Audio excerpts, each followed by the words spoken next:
دوسرا فرمایا وریشہ، لباس انسان کے لیے خوبصورتی کا، زینت کا، خوشنمائی کا ذریعہ ہوتا ہے۔ بے لباس، بغیر لباس کے آدمی ذلیل و رسوا ہو جاتا ہے۔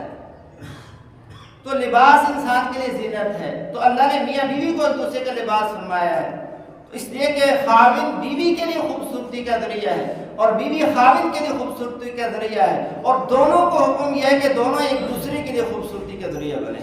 اور اب تک کی گفتگو کا حاصل یہ ہے کہ نکاح اللہ جل جلالہ کا حکم ہے۔ اللہ تعالیٰ فرمایا کہ فَانكِحُوا مَا طَابَ لَكُم مِّنَ النِّسَاءِ مَثْنَىٰ وَثُلَاثَ وَرُبَاعَ، اور اسی طرح یہ نکاح اللہ کے نبی کی سنت ہے، اور صرف اللہ کے نبی حضرت محمد مصطفیٰ صلی اللہ تعالیٰ علیہ وسلم ہی کی سنت نہیں، بلکہ آپ سے پہلے بھی جتنے انبیاء گزرے ہیں، تقریباً 1,24,000 انبیاء علیہ الصلوۃ والتسلیمات کی سنت ہے یہ۔ ان کے نکاح بھی ہوئے ہیں، ان کی بیویاں بھی ہوتی ہیں، تو اس لیے یہ ایک بہت بڑی عبادت ہے، نکاح ایک بہت بڑی عبادت ہے یہ، اور زندگی کی سب سے لمبی عبادت ہے۔ گزشتہ جمعہ میں نے عرض کیا تھا کہ نکاح ہو جانے کے بعد خاوند کے ذمے سب سے پہلا حق جو بیوی کا ہوتا ہے وہ حق مہر کی ادائیگی ہے، اور ہمارے ہاں اس معاملے میں بہت کوتاہی برتی جاتی ہے۔ میں نے عرض کیا تھا کہ سارے معاملات ہم مہینوں پہلے طے کرتے ہیں، سارے معاملات طے ہو جاتے ہیں، اور اگر کوئی چیز طے نہیں ہوتی تو وہ حق مہر جو واجب کے درجے کی چیز ہے وہ ہمارے ہاں طے نہیں ہوتا، اور آخری وقت میں جب مولوی صاحب نکاح پڑھانے کے لیے بیٹھتے ہیں تو اس وقت پھر آپس میں مشورہ ہوتا ہے کہ مہر کی طرح ہونا چاہیے۔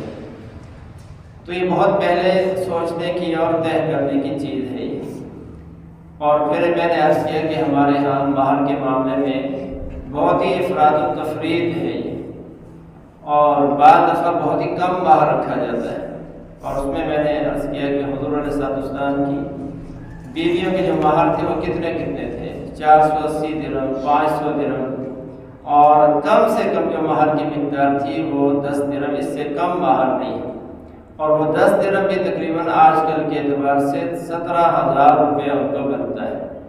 اور حضور علیہ السلام نے اپنی ازواج مطہرات میں حضرت خدیجہ رضی اللہ تعالیٰ عنہ کو جو مہر رکھا، ایک روایت کے مطابق 20 اونٹ حضور نے دیے مہر میں، اور دوسری روایت میں 500 درہم دیے، تو وہ 500 درہم بھی آج کل کے اعتبار سے تقریباً 8.5 لاکھ روپے بنتا ہے، جس کو مہر فاطمی کہا جاتا ہے۔ تو ہمیں اس بارے میں افراد و تفرید کا شکار نہیں ہونا چاہیے، بلکہ ہمیں علماء سے اس میں رہنمائی لینی چاہیے۔ اور میں نے یہ بھی عرض کیا تھا کہ حضور علیہ السلام کی بیویوں میں سب سے زیادہ جو مہر تھا وہ حضرت ام حبیبہ رضی اللہ تعالیٰ عنہ، جو حضرت ابو سفیان کی بیٹی تھی اور حضرت امیر معاویہ کی بہن تھی۔ ان سے جب حضور کا نکاح ہوا تو اس میں سب سے زیادہ مہر 4,000 درہم رکھا گیا، اور یہ تقریباً 12 کلو چاندی بنتی ہے، اور اس کی بہت بڑی رقم بنتی ہے یہ۔ تو اس لیے ہمیں مہر کی ادائیگی میں خیال رکھنا چاہیے، اور یہ خاوند کے ذمے لازمی ہوتا ہے مہر دینا، جب تک نہیں دے گا تو یہ اس کے ذمے قرض ہے یہ، اور جس طرح باقی قرض زندگی کا ہوتا ہے اس کی ادائیگی لازمی ہوتی ہے، تو اس کی بھی ادائیگی لازمی ہے، اور یہ صرف پہلے دن ہی معاف کرا لینے سے معاف نہیں ہو جاتا، بعد میں اگر بیوی اپنی خوشی سے مہر کو چھوڑ دے، معاف کر دے، تو اس کا لینا، اس کا استعمال کرنا ہے، اس میں کوئی حرج کی بات نہیں ہے۔ آج میں سے آگے گفتگو بڑھاتا ہوں کہ اللہ جل جلالہ نے انسان کو کیونکہ معاشرتی حیوان بنایا ہے، اس نے معاشرتی زندگی گزارنی ہے، آئلی زندگی گزارنی ہے، اور آئلی زندگی میں جب میاں بیوی نکاح کے بندھن میں بندھ جاتے ہیں اور ان کا تعلق ایک میاں بیوی کا ہو جاتا ہے، تو اس سے ایک گھر کا ایک ادارہ وجود میں آتا ہے، ایک معاشرہ وجود میں آتا ہے۔ تو دنیا میں ہر ادارے کے اندر ہم دیکھتے ہیں کہ کسی بھی ادارے کے صحیح رخ پر چلنے کے لیے اور اس ادارے سے جو نتائج مطلوب ہیں، اس ادارے کا جو مقصد ہے وہ اس ادارے سے حاصل ہو جائے، اس کے لیے ضروری ہوتا ہے کہ اس ادارے کا کسی کو ذمہ دار بنایا جائے، کسی کو نگران بنایا جائے۔ اور دنیا کے اندر ہر ادارے کے اندر ایسا ہے کہ کوئی نہ کوئی اس ادارے کا صدر ہوتا ہے، کوئی اس کا پرنسپل ہوتا ہے، پھر ہی ادارہ صحیح رخ پر چلتا ہے۔ اور وہ ادارہ جس کا کوئی ذمہ دار نہ ہو، کوئی ذمہ دار نہ ہو، تو وہ ادارہ پھر نتائج نہیں دے سکتا، اس سے جو مقصود ہے حاصل نہیں ہو سکتا۔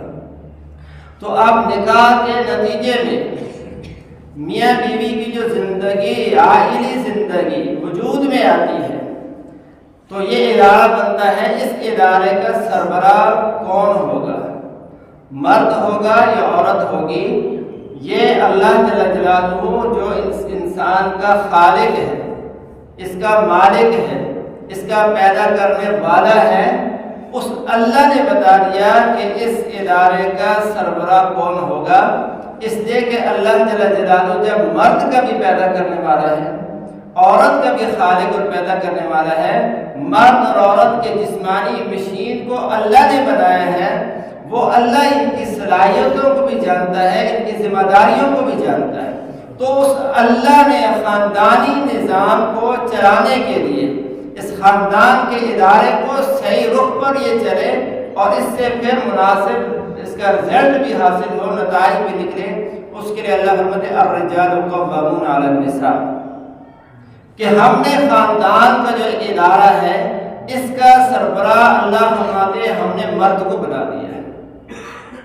مرد کے ذریعے سے یہ خاندان کا گھر کا نظام چلے گا۔ الرجال قوامون علی النساء، اللہ فرماتے ہیں ہم نے مردوں کو ان عورتوں کے اوپر قوام بنایا ہے، نگران بنایا ہے، ان کا ذمہ دار بنا دیا ہے، ذمہ دار بنا دیا ہے۔ تو اب ذمہ دار تو اللہ جانتا ہے کہ مرد کی صلاحیت کیا ہے اور اللہ جانتا ہے کہ عورت کی صلاحیت کیا ہے۔ ہر ایک کی خوبیاں اللہ نے الگ الگ رکھی ہیں۔ مرد کے اندر اللہ نے الگ خوبیاں رکھی ہیں، اس کے اندر ذمہ داری کی صلاحیت رکھی ہے، وہ مختلف حالات کے اندر وہ جلدی گھبراتا نہیں ہے اور وہ مسائل کو اچھی طرح سے ہینڈل کر سکتا ہے۔ اس لیے اللہ جل جلالہ نے خاندان کے نظام کو صحیح رخ پر چلانے کے لیے مرد کو ذمہ دار بنا دیا ہے اور عورت کو اس کے ماتحت کر دیا ہے۔ کیوں بنایا اللہ نے؟ بما فضل اللہ بعضهم علی بعض، رحمت میری مرضی ہے، اس لیے کہ مخلوق میں نے پیدا کی ہے اور میں نے ہی مرد اور عورت میں سے ہر ایک کو دوسرے پر کچھ فضیلت عطا کر دی ہے۔ تو گھر کے نظام کو چلانے کے لیے جو صلاحیتیں تھیں، ضروری تھیں، وہ میں نے مرد کے اندر رکھ دی ہیں، اس لیے میں نے مرد کو گھر کا ذمہ دار بنا دیا۔ ایک تو فرمایا کہ بما فضل اللہ بعضهم علی بعض، اس لیے کہ اللہ ہی نے ان میں سے ہر ایک کو دوسرے پر کچھ فوقیت، کچھ فضیلت بخشی ہے۔ تو اللہ تعالیٰ نے مرد کو ذمہ دار بنایا ہے، لیکن ذمہ دار بننے کا یہ مطلب نہیں ہے کہ مرد جو ہے وہ ڈکٹیٹر ہے، یہ عامر ہے، ایسا نہیں۔ امیر بنایا، امیر بنایا۔ اور اللہ کے نبی نے بھی فرمایا کیونکہ زندگی کا لمبا سفر ہے، نکاح ہو گیا، زندگی شروع ہوگی، اب کب تک یہ چلتی ہے زندگی؟ شریعت تو کہتی ہے کہ موت تک ان کی یہ زندگی چلے، اس سے پہلے آپس میں جدائی نہیں ہونی چاہیے۔ تو لمبا سفر ہے۔ اللہ کے نبی نے عام سفر کے بارے میں فرمایا کہ جب اکیلے کو سفر کرنے سے منع فرمایا کہ اکیلا آدمی سفر نہ کرے، اور میں 2 سفر کرے، 2 سے زیادہ سفر کرے، اور ساتھ یہ بھی فرمایا کہ جب 2 آدمی یا 2 سے زیادہ سفر کریں تو اس سفر کے اندر ایک کو اپنا ذمہ دار بنا دیں، اپنا ذمہ دار بنے، اپنا امیر بنا دیں۔ اس لیے کہ جس قوم کا کوئی امیر نہیں ہوگا، جن شخصیات کا، جن لوگوں کے جس گروہ کا، جس جماعت کا کوئی بھی امیر نہیں ہوگا، تو ان کا امیر پھر شیطان ہوگا، شیطان ان کی رہبری کرے گا۔ تو اسی طرح گھر میاں بیوی کا لمبا سفر ہے زندگی کا، اس کے اندر اللہ نے مرد کو قوام بنا دیا، ذمہ دار بنا دیا، لیکن ساتھ ہی مرد کو عورت کے بارے میں ہدایات بھی دے دی، ہدایات بھی دی۔ فرمایا عاشروہن بالمعروف،